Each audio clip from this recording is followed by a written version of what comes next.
Hello, everybody. I'm Daniel Sanchez, CEO and co-founder of Influencity. And here we are at our first webinar, which is Influencer Marketing Do's and Don'ts.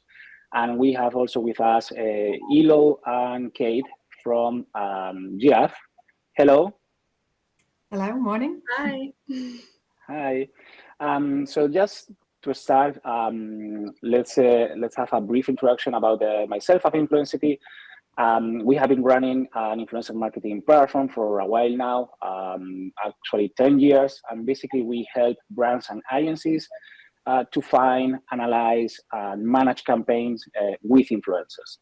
So here with us are Giraffe, and please introduce yourself and give us some context about Giraffe, when it was founded, what markets do you operate, or how many campaigns have you worked with, and so on.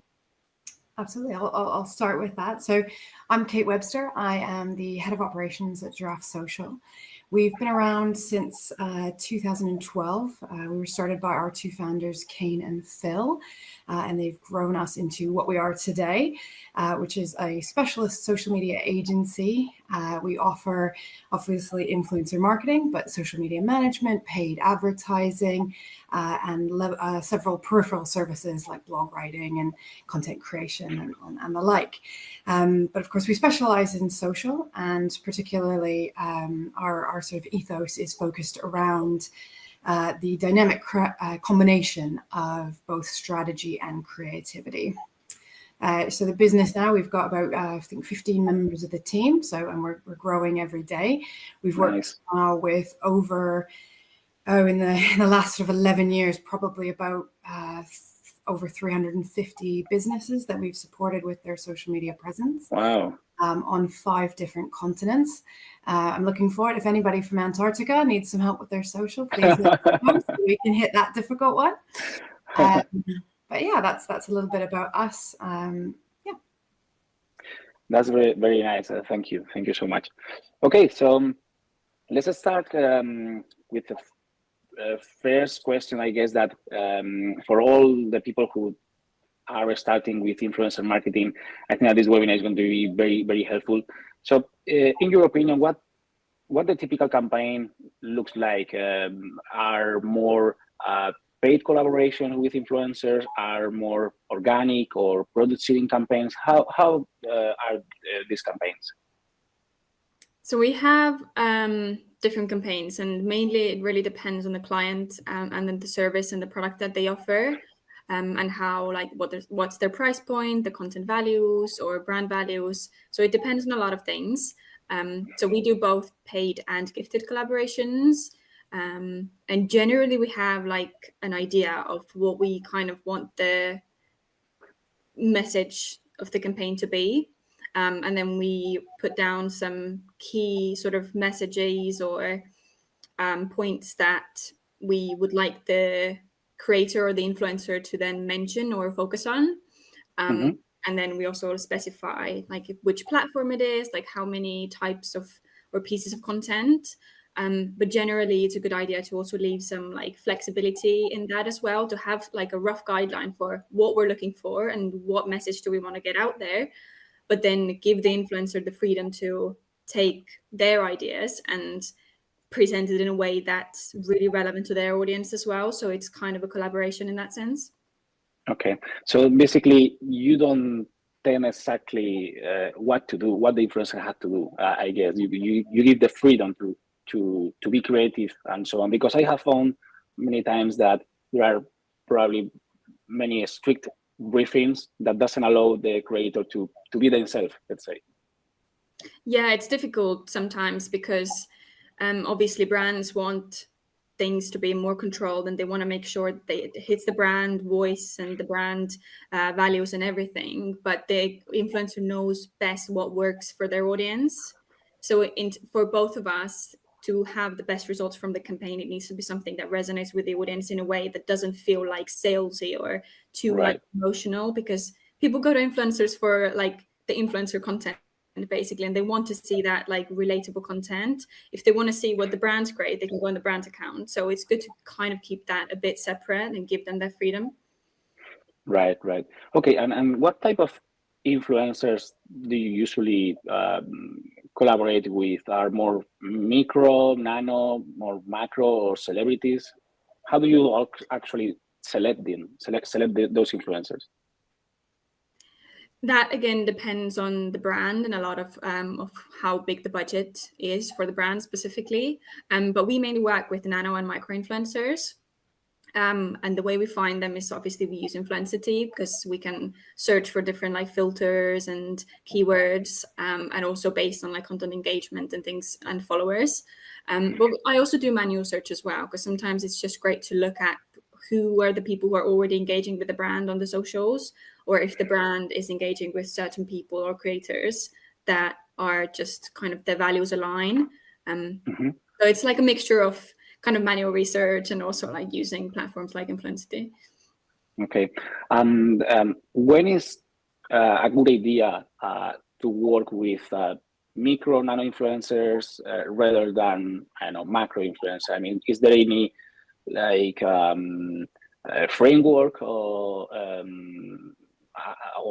things that works with micro or nano influencers that are not going to work with macro influencers? I think, again, it really depends on the budget, because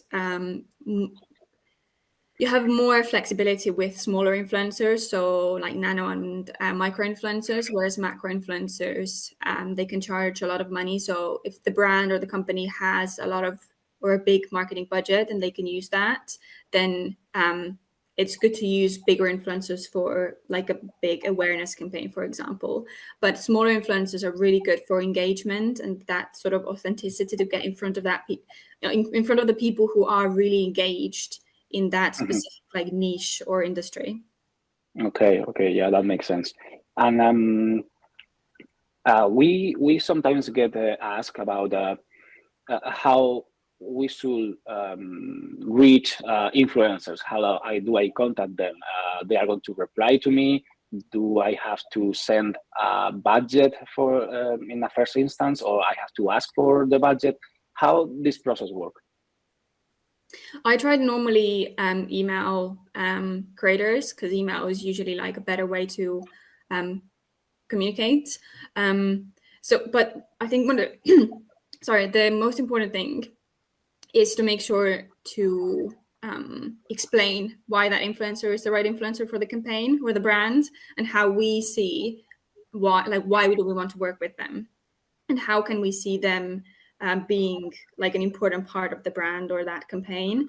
And I normally don't include the budget in the first contact, because what I've found through like actually working with a lot of different influencers, the budgets can be very different, and it's very difficult to predict how much someone is going to charge. So from a brand's point of view, we get better value out of the collaborations if we ask for the influencer's budget, because sometimes it's bigger than our budget, sometimes it's smaller. So I normally ask just how much they charge for the specific pieces of content that we're looking for. Okay. And there is a lot of, I guess, information on Google on how to pay influencers. If a fixed rate, if a variable rate, depending on some metric or some KPI, number of impressions or views and so on. Have you seen this? Any of you can answer, obviously. Probably that there are more and more brands asking for, let's say, successful rate or something like that. Yes. So we don't at the moment charge or pay based on performance. It's usually based on deliverables, so the amount of content. And then usually the influencer then says like they charge this much for one piece of content, this much for two pieces of content. Sometimes the more content you ask for, you can get like a bundled fee. But yeah, we don't really do like performance-based payments. Okay. You can definitely see the advantage to doing something like that, especially if you're working with content creators that maybe have lots of collaborations with lots of different brands. And it's a way to obviously incentivize someone prioritizing your content creation and your collaboration over others. So you can definitely see the benefit of that. And I think I would see from a sort of business perspective that would be probably an approach that we might take with sort of the bigger influencers, maybe celebrity influencers or the macro influencers rather than the smaller influencers that I think are still really used to basing their pay on the actual deliverables. Yeah. So so you are saying that probably nano and micro influencers are more open to work in a performance base rather than celebrities, obviously. Well, I think to some extent it would be, in my opinion, and you might disagree with this, Elo, but I think sort of the bigger influencers that have maybe a larger following that is perhaps not as niche and you know, when you've got a celebrity, you've got many people following them for many different reasons. Whereas if you've got a smaller influencer, you might have a smaller community, but that community is engaged with that individual and the content that they create in more of a direct way. And they're not maybe following them for sort of interest or just celebrity culture or things like that. So I think with smaller influencers, just basing pay on deliverables, I think would probably be more appropriate. Although obviously as a business, we're always open to negotiation. When we work with larger influencers, they often have agencies themselves representing them. And in that case, you know, those sort of conversations can get maybe a bit more deep and detailed. So in that case, we might be more likely to be able to ask for performance-based results and pay. Okay, that makes sense. Okay, then I guess that for any brand who is starting to work with influencers, they always ask, what should I take into account if I want to start with influencer marketing and collaborating with influencers in terms of metrics, or what should I look at influencer profile? What I have to look and what is mandatory to check before collaborating with an influencer? What type of metrics or information, in your opinion? I think where a lot of people and brands kind of fall short is that people are very focused on follower amounts. But I've found that actually the follower amount is one of the last metrics that I look at. It's good to have sort of an idea of how big of an influencer you're looking for in terms of is it a nano influencer, is it a micro influencer? But I find that what metrics are more important is the actual audience, where is their audience based? So for example, because we work with a lot of UK-based brands, it's important that their audience is based in the UK. So it's those kind of things, like where are they based? And also what's their age, the age of the audience, for example. Right. And also something that's kind of difficult to measure is values, like the brand values. Does the brand values align with the influencer's brand values?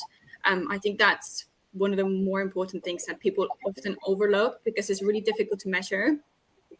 But I find that gives you the best results in terms of how authentic the campaign is and how engaging it is to the audience. And I would say as well with, you know, like Ella was saying, people do kind of get caught up on social with follower numbers. And depending on the platform, that's actually not even necessarily that relevant. If you think about TikTok, if we're doing influencer marketing on TikTok, most people are consuming content in their For You page and not necessarily following people. So in that case, actually an engagement rate would be more valuable than the actual follower numbers. But like Ella said, for us from a business perspective and for the brands and clients that we work with, you know, their interest is obviously increasing awareness and typically driving, you know, engagement with their own business and brand. So in that sense, you know, the demographic of the audience of the influencer is really our key driver. How about fake followers? Is that important? That is something that I actually do consider, because Influencity has a very good function where you can see like how big a percentage of the audience is like authentic. And I have come across accounts where it's like quite low, and I'd say like 50-60% of authentic followers is pretty low, because almost half of their following then is like fake followers. And then it becomes really difficult to measure the success of the campaign. So I do aim for like 70% minimum of the account quality or like authentic followers. Just because we can look at the follower number and it's really big, but then if most of those or a big chunk of those are fake followers, and the engagement on the content is actually not going to be on par to if you take someone who's got the same amount of followers, but a really high quality audience. Right. Okay, so then we say that in terms of selecting or pushing influencers, audience demographics are very important together with engagement rate rather than followers number, and fake followers also take an important thing in the space. That's very good. Let's say that now we have found the influencer that we want to collaborate with. Then we have checked their metrics or the audience metric. We are aligned on the values. This let's say quality information that we can check probably by checking their pictures or videos to be aligned with our brand, and we have approached them then to a collaboration. How do we create this message, this first message or the briefing? How we explain the briefing? Is there any tip or idea for a brand to share this first message to an influencer? I think that's again comes down to how big the brand is, and I usually also include a little paragraph of what the brand does and what the brand is in case the influencer is never heard of it. Okay. So there's a little bit about the brand, a little bit about like what's our main goal and message with the campaign. And then I also just include the campaign brief, because we have it as a separate document to the email to then reach out to them. What should contain that brief, or what should don't contain? I think for us, it normally contains like an overview of what we want to achieve with this campaign, and also like a little bit about the brand and why we want to do this campaign. But then also key messaging, specific things that we would like them to say or focus on. And then the deliverables that we're looking for. So which platform, which types of content, and then what they will receive. So it's either a list of products or, like a financial compensation. Okay. But like I said before as well, I find it works better if we don't disclose our budget in the brief initially, because then we have more like room of flexibility with the fees. Do you sign up a contract with them, or is more just everything by email? Yeah, so we've had our lawyers have drafted a contract that we send over to the influencers, and because this is for paid influencers. Obviously, for gifted influencers, they're not obligated to create any content. But for paid influencers, we do have a contract, and that's just designed to protect both parties, or all parties really, ourselves as the agency, our client as the brand, and then the influencer, and just to make it very clear what expectations are for everybody. And we just find that that's a really good way to maintain, to set expectations and to maintain a really good working relationship. So that goes to all of the influencers that we work with that are paid. Okay, you have mentioned, and I think that is very interesting. So you sign up a contract with all the paid influencers that you collaborate with, but not with the gifting ones. What is that? You mentioned that they are not obligated to publish something, but I think that most brands have this idea of I'm going to send this product, and I want you to, or they ask them for for a post or directly. And every time that I say this to some of our customers, they surprise because they think that they are sending the product for free in exchange for something. So how these gifting campaigns works? The gifted influencers are that again. That one really actually depends on the size of the brand and the price of the product. So I found that if the product is kind of affordable, then oftentimes they don't see it as an obligation to post, because it's kind of for them, if the influencer is also working on a paid basis, so they do paid and gifted collaborations, their main focus is on the paid collaborations, and the gifted is just in case, if they like it, they will share it, but there's no obligation to them. Whereas if the brand or the product is a bit more expensive, then we have done contracts for those as well, to ensure that we at least get some sort of content out of it, because the product is more expensive and they wouldn't necessarily go out and buy it for themselves if it wasn't for this collaboration. So in that case, a contract is a good idea, because otherwise the brand can lose quite a bit of money from the a more expensive product. But also one thing to note here is actually the difference between niche influencers and lifestyle influencers. So what I've noticed that there's a lot of influencers who are very specialized in a certain area. So they're either skincare or they're home decor or it's parenting or very specific topic. Whereas there's also influencers who post about a variety of topics, so just kind of share their lifestyle. And gifted influencers work better with lifestyle influencers because they're more varied. And because what I found is if it's a very niche influencer, they have a lot of brands reaching out to them and a lot of collaborations. So they kind of have more power in choosing what brands they focus on and which ones they share. And especially if they're also getting paid for some of the collaborations, then the gifted collaboration doesn't hold as high value for them. Whereas if it's a lifestyle influencer who maybe doesn't get as many collaborations or they're kind of more varied, then it holds more value to them if they get something gifted to them.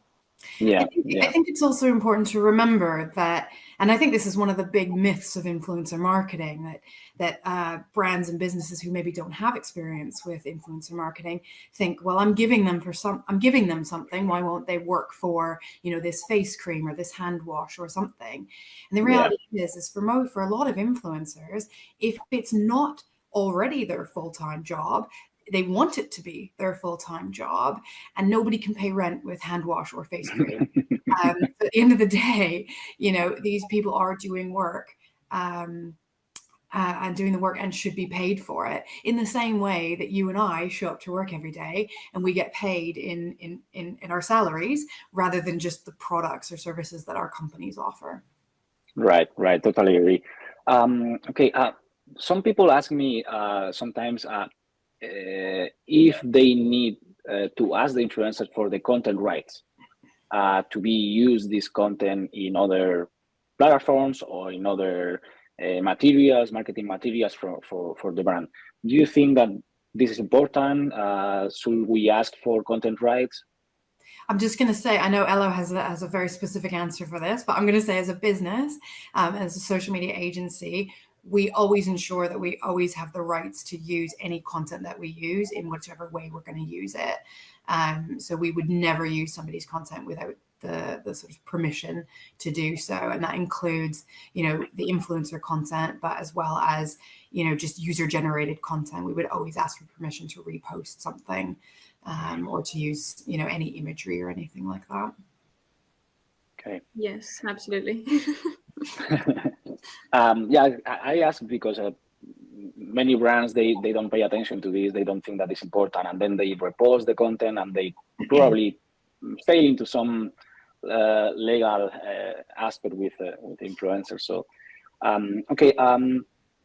what are the I will say the most time-consuming task, in your opinion, when you are managing campaigns with influencers? I would say it's actually the influencer research and finding the right people. Because once you find them, then it's just a matter of communication. but finding them sometimes can be tricky because sometimes they don't come out with manual search, or especially finding very like niche influencers or very specific influencers. So it can take a bit of time to go through different accounts, and it's kind of like a whole research. So I find that takes usually the most time. And I think there's an element of obviously using Influencity is really, really helpful in that, because it helps cut down a lot of the noise and it allows us to filter. So that's obviously a really massive tool that we do use. And of course, once we've narrowed down a short list, we have to go back to the brands that we're working with and get their sign off. So they often will want, perhaps further information or have, they'll do their own research. So I think that phase probably does just take the longest, because there's so many people that kind of get involved. And there's the pool of influencers is quite significant. Yeah, I just forgot actually. If anyone has any question that wants to be answered, please write on the comments, and we will answer during the webinar or later. So please ask any doubts or comments that you have. Okay, to continue with the the influencer marketing do's and don'ts. Basically, we have covered how to find what metrics to look on the or check to when we look for influencers. If it's important or not to sign up a contract, what we have to ask, how we have to do the outreach. What about how we can measure success? How I know that it's obviously depending on the goals that we have, but what type of metrics or how we can measure influencer success? That depends on the platform, but we normally just look at all the metrics that are available to us to get like a good overall picture. So we look at views, likes, comments, saves. If it's includes Instagram stories, then like story views. If it's includes a link, then the link clicks. But we do also sometimes create trackable UTM links that can be tracked back to Google Analytics, so that we can see how many, or the brand on their side can see how many people went on the website from that specific influencer's account or link. So that really helps. But also something, again, that isn't usually like a front of mind thing is to actually read through the comments of the content. That really helps to get a better idea of what people think of the brand, how they perceive the collaboration, how they perceive the content. And that can often reveal a lot of things as well. So that's kind of where I found out the difference between the niche and the lifestyle influencers, and like how their content performs a little bit differently because they have different audiences. Because a lot of like niche influencers sometimes have very specific followings where a lot of people in the same niche kind of engage with each other's content. So it's kind of like a little like community of very niche people. So that's why it really depends on the brand's values to get in front of the right people. And sometimes like using the lifestyle influencers is a better idea. But the content of the comments gives a lot of insight into that, because it's more like quantitative. Yeah, definitely. Okay. Just to end the webinar, I would like you to give some advice or best practices that you consider are important when working with influencers. How let's imagine that there is a brand who is starting. We have probably not a very big idea of from where to start. Let's say, what will be the advice to them? I think for me, I mean, I've learned a lot from Elo manages a lot of our influencer campaigns, and I think the one thing I've learned from her is to be flexible and to allow the content creator to be their authentic selves. And oftentimes that requires a lot of managing the expectations of the brands that we work with, so that they understand that they can't always control the message, and that's actually not the purpose of influencer marketing. They have their own stream of messaging that they can control very tightly, but the idea of the collaboration is the two minds coming together. So we need to allow for that flexibility, and sometimes that means flexibility in terms of types of content that they produce, so the actual deliverables, whether it's a story, a reel, a post, what platform they want to use. We might approach them for one platform and they say, actually, we're trying to do more on this other platform. But it also involves, being maybe a bit flexible with the budget. Our clients typically come to us with a particular budget in mind. But in occasion, we have to say, we've done the research. This is the best match possible for you when it comes to influencers. But their fees are a little bit higher than what you were hoping to pay. How can we kind of work together? Is it reducing the amount of deliverables we're expecting from them? Is it reducing the amount of continuous usage rights? Is it working with them on a shorter period of time, or is it working with less influencers this month so that you can really focus on this influencer and put your full budget towards them? So I think the key thing that I've really learned from Elo and doing influencer marketing is flexibility is really important.